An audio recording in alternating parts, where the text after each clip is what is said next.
Недела на турбуленции во опозицијскиот табор, расцеп во ВМРО ДПМН или конечна победничка консолидација на партијата на чело со Мицковски. Неговата јавна преписка со избеганиот Никола Груевски реафирмира неколку дилеми. Чие е сценариото со актуелниот потрес, па и напад врз тековниот лидер на ВМРО ДПМН. Еден од најверните проследувачи на Никола Груевски, кој имаше директни контакти со него, денуваше со порака до експремиерот. Од голем водач на македонскиот народ станавте инструмент на власта. Но кој го иницираше судирот? И каков епилог може да се очекува по директните конфронтации и преписки меѓу актуелниот и поранешен лидер на ВМРО ДПМН? Во ово издание на Трилинг гостува првиот претседател на ВМРО ДПМН и екс-премиер Љупчо Ѓорѓиевски, на чија иницијатива и предлог токму на чело на партијата по Ѓорѓиевски застана Никола Груевски. Господине Ѓорѓиевски, како ви изгледа оваа конфронтација меѓу актуелниот и поранешен лидер на ВМРО ДПМН? Кој прв почна, што би се рекло? Најпрвен, добро вечер. Благодарам за поканата. Знаете, кога се случат вакви потреси, вакви кавги, имало во македонската политичка сцена доста, не само во ВМРО ДПМН, туку и во СДСМ имаше такви конфронтации меѓу стар и нов претседател. Обично почнуваат и луѓето, и аналитичарите сакаат да веруваат дека тука има не знам каква политичка разлика, не знам какви политички сценарија, не знам што е договорено за да помине нешто друго, а најмалку анализираат нешто што според мене е највообичаена причина, а тоа се личните суети. Значи, ние имаме една ситуација каде што стариот лидер заминува, тој зад себе остава некоја харизма, остава некој влијание, остава луѓе, доаѓа нов претседател кој покрај другите проблеми прво сака да се исчисти од таа харизма на стариот претседател. И тоа најверојатно трае, кај нас со Никола Груевски траеше, сега не се сеќавам, можеби неполна година таа тензија, а сега малку подолго, затоа што претпоставам Груевски не беше тука во Македонија, и тогаш во одреден момент се бара повод. Се бара повод за кавка. Кај мене со Груевски беше поводот затоа што јас тогаш кажав дека ВМРО ДПМН не треба да биде спаринг партнер за да го изберат Црвенковски за претседател на Република Македонија. Сега е поводот уставните промени. Меѓутоа, верувајте дека тоа се само поводи во кој кавгата ескалира. Инаку, главниот момент кој ја носи бил, па мислам дека и во СДСМ е така. Вие се сеќавате кога замина Гошев, дојде Црвенковски, кога замина Црвенковски, се дали Бучковски или Радмила Шкиринска дојде, не се сеќавам веќе, па до Црвенковски, двоецот Црвенковски Заев. Значи, очигледно тоа се појавува како една матрица, па дури во светската и во европската политика има тоа. Јас се сеќавам колку га замина премиерката, познатата премиерка на Германија до вчера што беше Меркел, истото така направи некоја таква ситуација за да се разграничи од времето на Кол. Значи, се работи за суети. Нема големи филозофии, нема големи политички разлики. Политичките разлики се измислуваат, според мене, за да се продлабочи кавгата. Сметате дека не постојат генерално разлики меѓу Мицковски и Груевски? Гледайте. Или дека Мицковски се уште не излезе од сенката на Груевски? Тоа е проблемот сега. Разлики дали постојат политички, можеби постојат во нешто е, да речеме, гледам Мицковски многу малку инсистира на таа античка Македонија, што беше број 1 политика, да речеме, на Никола Груевски. Не знам, сега околу уставните промени не сватив дали има разлики или нема разлики на крај краишта меѓу нив. Меѓутоа, јас ви велам, политичките разлики се минималното нешто. А разликите се во суетите.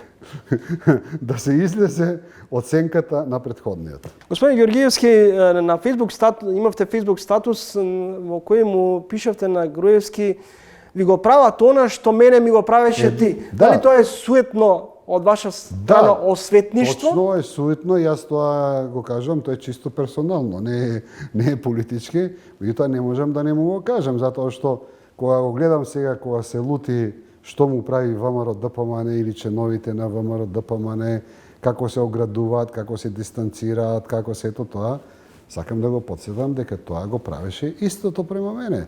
Значи јас кога му ја дадов функцијата председател, тоа го направив со најдобра намера, дури моите зборови беа на Конгресот, јас не можам да ја донесам нова победа, овој човекот што ќе ви донесе победа.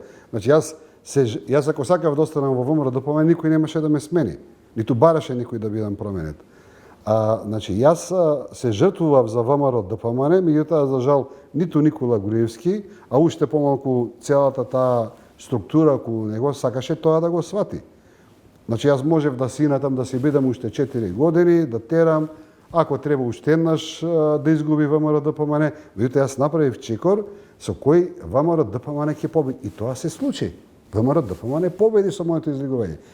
Господин Ѓорѓевски, дали овие конфронтации на релација Скопје-Будимпешта се смислени од Калето и Вашингтон или можеби до вчерашните блиски соработници на Груевски сакаат конечно да расчистат со него. Тука не случајно и ќе споменам дека не случајно е избран германскиот вестник Frankfurter Allgemeine Zeitung за да се испрати пораката до Груевски. Гледайте, нема сомнение дека од оваа кавга имаат корист многу фактори, нели? Највеќе од СДСМ има корист, нели? Меѓутоа, повторно ќе кажам, мислам дека ако тие двајцата биле повоздржани, дека немало да дојде до кавга. Едноставно, мислам дека ситуацијата со нивното очигледна желба и нетрпеливост веќе ескалира во одреден момент. Инаку, сега еве да речеме, ајде сега да ја свртам па работата малку прогруевски, му се префарла дека тој преговарал нели за уставните промени. Мислам, не гледам што е проблем во тоа. Не треба Никола да преговара за уставните промени. Требаше ДПМН да преговара за уставните промени. Мислам, тоа е одговорноста на најголемата опозицијска партија. Или па сега од друга страна, значи ВМРО ДПМН ја исфрла борбата за да нема уставни промени како некоја драма од невидени граници, како ајде да речеме битката за Сутиска и битката на Неретва на едно место да ја ставиме. Намерно ги спомнувам овие две битки затоа што им се најверојатно поблиски на членството на ВМРО ДПМН, да им кажам за битката на 11-та македонска дивизија во Дојранската битка, најверојатно нема да разберат ништо, затоа го користам југословенскиот наратив. Според мене, еве да го поставиме прашањето.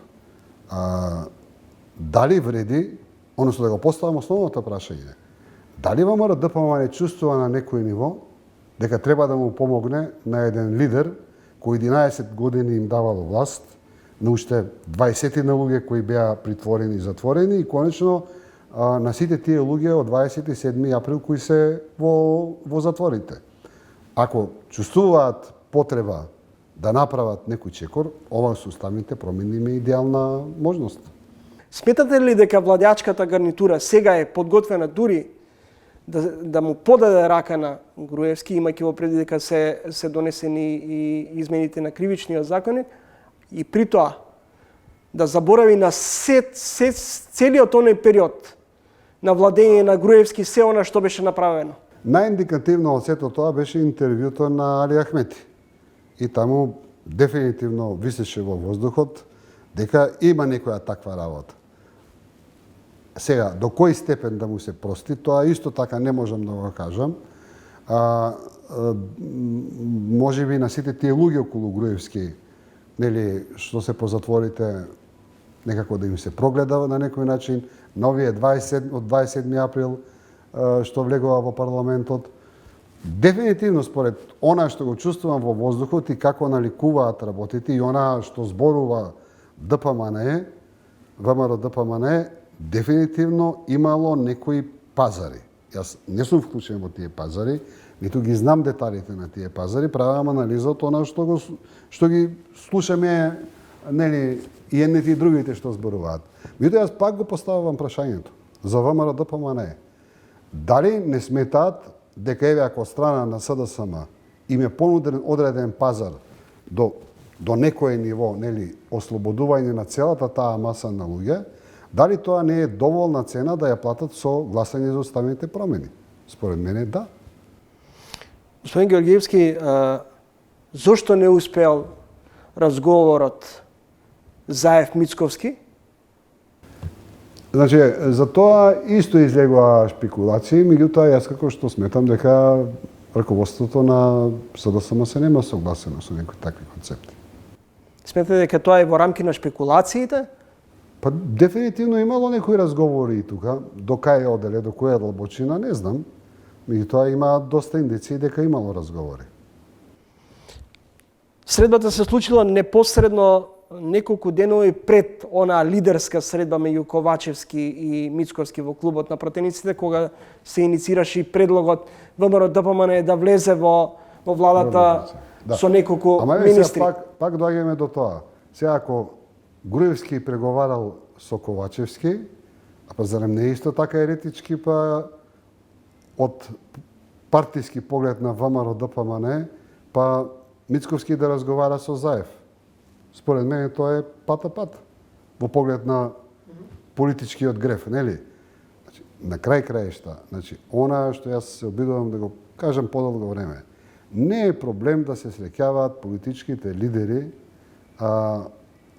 што се најжестоки противници, да разговараат. Тоа не значи дека ако се сретнат, дека нешто и ќе се договорат. А на крај краишта сметам дека државата па ништо нема да изгуби ако двајца закоравени противници се сретнат и се договорат за некоја работа. Не ја гледам штетата што може да биде по државата. Пред 6 години осамна билборди во Македонија подпишени од вашата народна партија со алузија дека Македонија е српски пашалак. Дали мислите дека Македонија се уште не може да излезе од српското туторство и од северниот сосед, а наспроти ова што ни се случува со официјална Софија?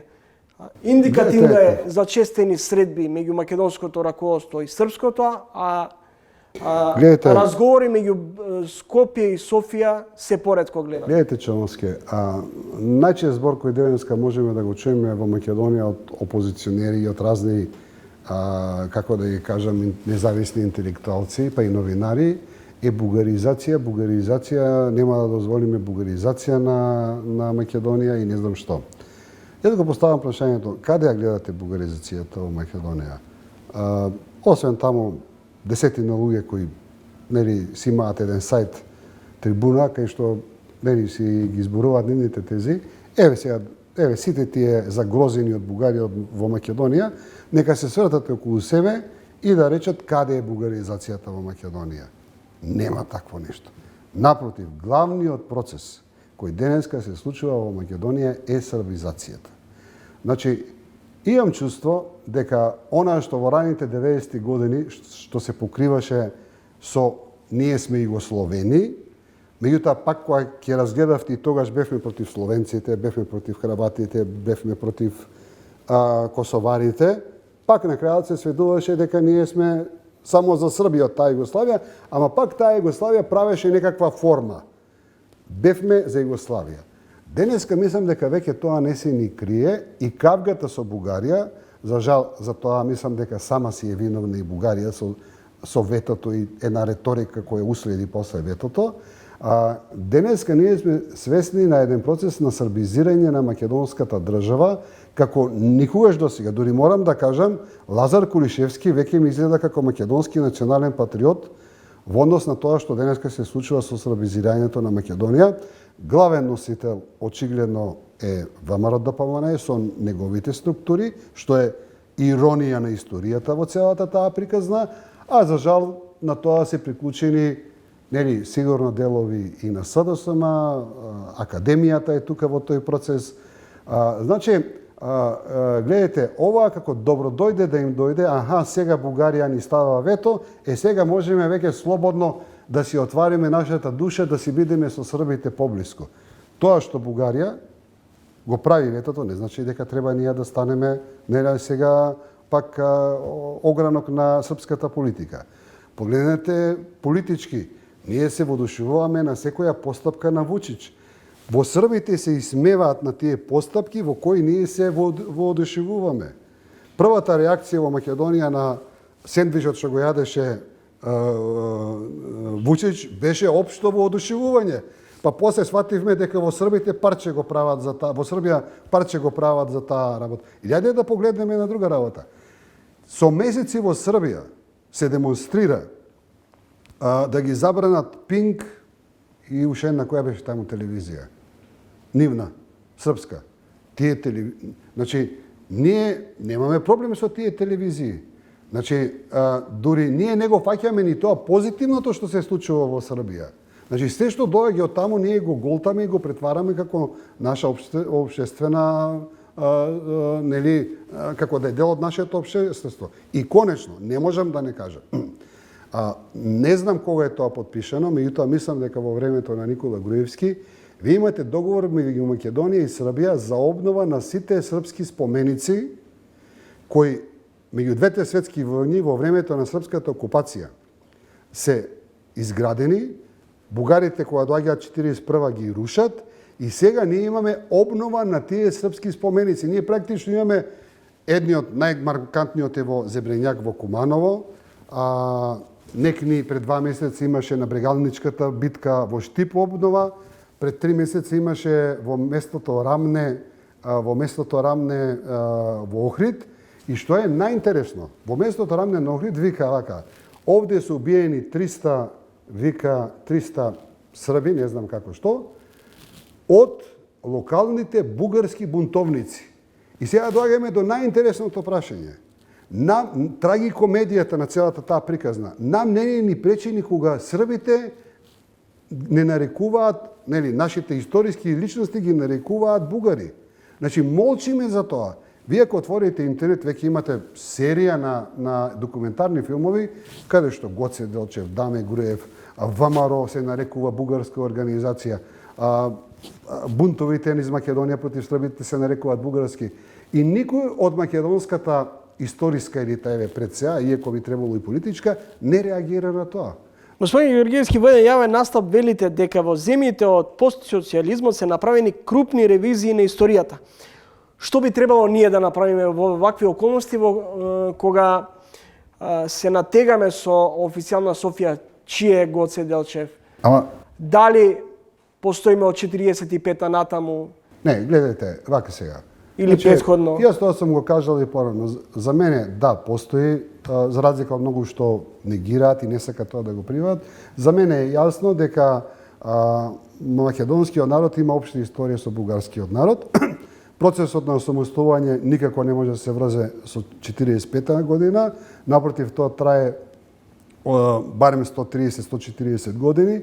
Тој процес почнува со јазичниот сепаратизам, потоа иде политичкиот сепаратизам и иде националниот сепаратизам. За сите тие работи се најмногу виновни самите бугари и нема што да се лутат на Новаковиќ, на Сталин, на Тито, на Петко, на Станко. Тие постојано водат перманентна катастрофална политика према Македонија, меѓутоа тоа не значи дека ние треба некои општи места да ги негираме. И затоа, кога го слушам ова сега, ние нема да правиме диктат, промена на историјата по бугарски диктат, јас постојано велам не.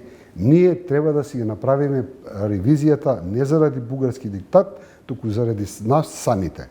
Гледате треден гостин во емисијата Љупчо Георгиевски, председател на ВМРО Народна, екс-премиер, прв председател на ВМРО ДПМН. Господин Георгиевски, уште неколку аспекти околу уставните промени. Во јавноста се шпекулира, чинам дека дури и вие негде имавте најава дека можно е на 18 октомври да се изгласаат уставните промени. На едно прашање јас одговорив дека тоа се зборува во парламентот и дека поготово важни политички личности на власта го спомнуваат тоа, не се сеќавате, во средината на октомври ќе бидат изгласани уставните промени без детали, што како. Меѓутоа јас од денешен аспект не гледам кои се тие серии што можат да ги изгласаат уставните. Што значи не верувате дека уставните промени би се спровеле оваа година? Дека сум песимист и тоа е жално за Македонија, затоа што уставните промени не се никаква драма за нашата држава и за нашата нација, ако сакате. Ништо од нашиот суверенитет, од нашиот идентитет кој толку многу го зборуваме, не ни се зема, напротив, тоа е една потврда и мене ми е жал што веќе една година и нешто губиме, нели, кога се потпиша тој договор со Албанија, кога ги направивме веднаш уставните промени, ние ќе почнавме со активни преговори уште пред една година. Значи една година изгубивме, сега оваа година ќе ја изгубиме. Господин Ѓорѓевски, лидерот на Дуј Ахмети не именува, но направи илузија министри и челници на ВМРО ДПМН добиле задача од Глигоров, албанци да се блокираат во процесите на приватизација. Знаете ли вие за кого станува збор? Па не, Или да бидам подиректен, дали се работи за Стојменов и за Ѓорчев? Мислам дека е моја некоја временска грешка. Прво, најголемата приватизација се случи до 98 година. После 98 година ние имавме, како се вика тоа, кохабитација со Глигоров скоро една година, не полна ни една година. Такви разговори да имало меѓу нас и Григоров немало, а па она што е најинтересно во целата приказна, јас не памтам дека во времето на СДСМ и 2 години од мојот мандат, па некој знаел дека кој е Али Ахмети. Али Ахмети, такво име не постоеше во албанската политичка сцена. Знаевме многу други албански имиња, меѓутоа Али Ахмети се појави после 2002 година, нели? Така што таква работа од наша страна. Меѓутоа, сега да одговорам генерално, да, мислам, начинот на кој е почната македонската приватизација, раните 90-ти години, точно се гледа дека албанците отсуствуваат од приватизациониот процес во Република Македонија. И зошто е тоа направено, тоа не сум учествувал во тие процеси. Дали како држава западнавме во национал шовинизам? Да, имаме на таква линија, за жал така е. Немаме потреба од таква политика. Во вашиот период, но и претходно, беше незамисливо да се соработува меѓу вас и Црвенковски. Да, а денес станавте главни ортаци со Заев. Па, гледајте, сега, морам да ја кажам дека, да, ние ја почнавме таа коалиција, ја почнавме заради уривање на Груевски, нели така? Значи, едно време, нели, дојде тој момент кога веќе политиката и власта на Груевски не се трпеше. Сега на некои можеби им изгледа, нели, прифатлив Груевски, романтичен, не зна, од денешен аспект, правел ова, правел она. Меѓутоа, сите ние кои поминавме низ тоа време, добро се сеќаваме дека од демократски аспект веќе не се живееше, некако се чувствувавме многу непријатно во таа Македонија. Господин Ѓорѓевски, овој период е актуелен законот, усвојувањето на законот за кривичниот законник. 353, најчесто се носи закон за амнестија. Да.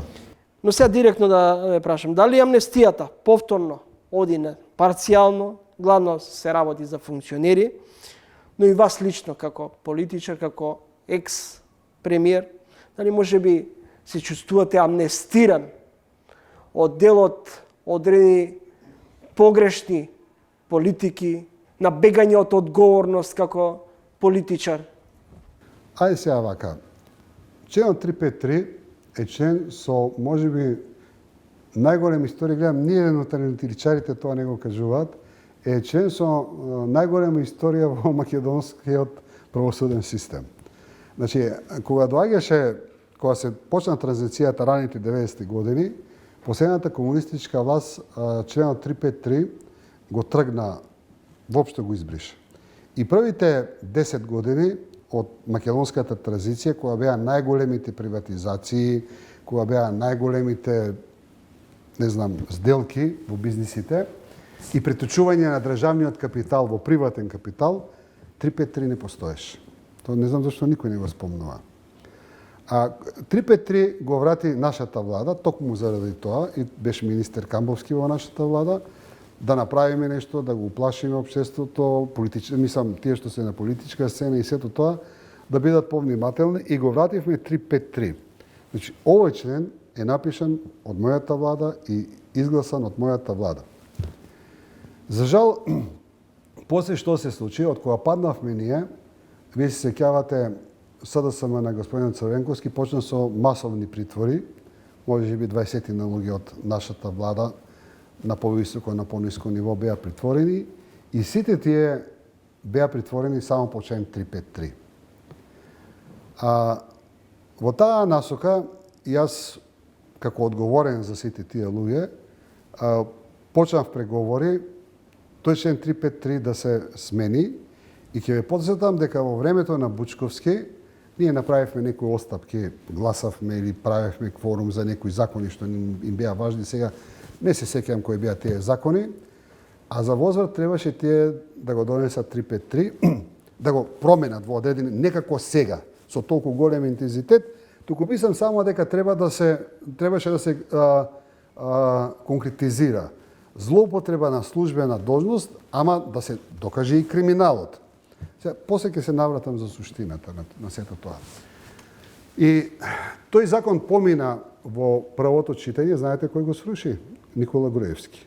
Од чисто по политички причини, тој крена галама, како сега што Мицковски крева галама за 353 и за ова законот за амнестија, како тоа може вака, така, онака, Бранко Црвенковски, кој тогаш беше во некој исто така полудоговор со Никола Груевски, а против веќе Бучковски веќе имаше таква една атмосфера, не го потпиша и така пропадна законот. Сега, ако е точно тоа што зборува ВМРО-ДПМН за УСБ-то што го давал Никола Груевски, значи повторно се работи суштината за 353 и бара Никола Груевски да биде сменет тој член, за да тој биде ослободен од некои, предпоставам, од предметите, не се, ама неговите пријатели, соработници од типот на Гордана, на Миле и на целата таа тајфа, најверојатно во многу од тие случаи ќе бидат ослободени. Значи Никола Груевски го имаше тој го сруши. Сакам да го потсетам и него, а и јавноста, дека тоа што го сруши тој самиот од популизам, денеска плаче да му се донесе во Македонија. Сега, за самата суштина на 353. Дали требаше тој да се промени или не? Гледайте, 353 во многу демократски држави не постои. Да појасниме, господин Георгиевски, да појасниме на гледачите што значи членот 353. Тоа е закон за злоупотреба на службена должност. Така. Тоа е закон на должност. Гледайте сега. Значи, праксата покажува дека 80% од она што го прави една влада, еден министер или градоначалник, ако сега новата власт, кога ти си опозиција, ти се нагледа, може да го употреби. Класичен пример, јас ќе ви кажам класичен пример. Два класични примери. Фамозниот Драган Даравилски беше осуден по 3 затоа што тој купил 25 возила на градоначалници. Струмица, Штип, Копје, не знам каде сега да не ги бројам, 25 коли. Нема најдено дека во тоа има криминал. Значи, не е земена провизија, не е направена корупција. Ама, во тој момент, законот не дозволувал тој како институција царина да може, и не само ова, имаше купено, во неговото кривично дело е апарат на Академијата на МАНУ, на Македонската академија наука, за генетски истражувања. Со тој после апарат, мислам, ние правевме големи приказни и многу истражувања се направи од тој апарат. Меѓутоа, во тоа време, тој како директор на царина не можел да го купи тоа. Сега, тоа е на некој начин злоупотреба на службената должност. Ама не е украдено ништо. Нема криминал. И не можеш ти за тоа да му даде 7 години затвор. Слична е приказната и со Мерцедесот на Никола Груевски. Јас сметам дека тоа е политичко дело. Премиерот сакал баш таква кола. И несреќата негова да биде, па има и телефонска снимка кај што си нарачувал точно таква кола. Јас, како што сватив, таму не е земена провизија. Не е направен криминал. Значи, сакал баш таква кола. Сега јас го поставам прашањето. Што се случува, што ќе се случи ако министерот сака тендер со iPhone строго да му земат, сега не знам која 14-ка, 15-ка, која му доаѓа сега најновата модел? 14-ка. Сега ако министерот сака iPhone 14 и си нарачува службите да му подготват тендер за iPhone 14. Сега не може некој да го злоупотреби да каже како ти можеш да нарачуваш, имаш 15 телефони на истото ниво, ти нарачуваш iPhone 14. Или во медицината имаш горе-доле ист лек за одредена болест. Фондот или министерот, не знам кој одлучува сега, вели јас сакам овојот најдобриот да биде. Повторно истата приказна. Значи, нема, како се вика, нема мерка во тој закон. Значи, тој член 353 може буквално секој на секој да му го пришие. За било какво сакате дело. А па поготово, сега па да речеме ова што е Бехтел, па тоа плаче за 353. Ова договорот со Бехтел. Или договорот сега за ова на Црна браната што треба да се гради. Тоа се 353, колку сакате можете да ги употребувате тие членови. Господин Георгиевски, ви благодарам за гостувањето во емисијата. Ви благодарам и вас.